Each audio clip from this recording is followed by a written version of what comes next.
Para muitos analistas, a pandemia do coronavírus coloca em pauta a necessidade de rediscutir a nossa relação com o meio ambiente e a economia. A quarentena teve como consequências a queda da produção industrial e a paralisação quase total do turismo. Pouco depois, houve uma notável redução dos índices de poluição do ar, das águas e dos oceanos. Por outro lado, setores como o comércio e serviços foram duramente atingidos com o aumento do número de desempregados. Para muitas das funções em que a presença não se faz essencial, o trabalho à distância foi adotado, antecipando a tendência no sentido da automação e a informatização. Mas isso gerou ainda mais desigualdade. Os economistas alertam para uma inflação no preço dos alimentos que penaliza os mais pobres. Mesmo em países de tendência fortemente liberal na economia, a pandemia do coronavírus colocou em discussão o papel do Estado no bem-estar social. Mas será que, passada a Covid-19, seremos capazes de empreender mudanças mais profundas e mais duradouras?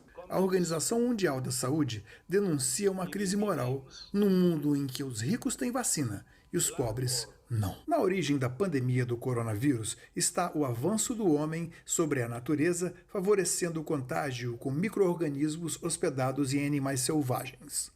Vencedor do Prêmio Nobel da Paz em 2006, o economista Muhammad Yunus condena o modelo de desenvolvimento aferido somente no produto interno bruto.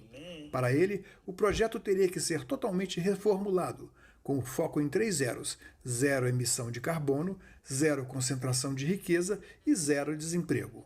Afinal, está em jogo o futuro da humanidade e não podemos nos comportar como quem está numa festa, numa casa em chamas. Desde a década de 1980, a desigualdade social voltou a crescer no mundo, já que na ideologia neoliberal, o bem-estar do cidadão é preocupação de cada um. Essa teoria parecia ser boa para muitos até surgir a pandemia da Covid-19, quando ficou patente que sem o apoio, o planejamento e a união de estados, não há economia que sobreviva.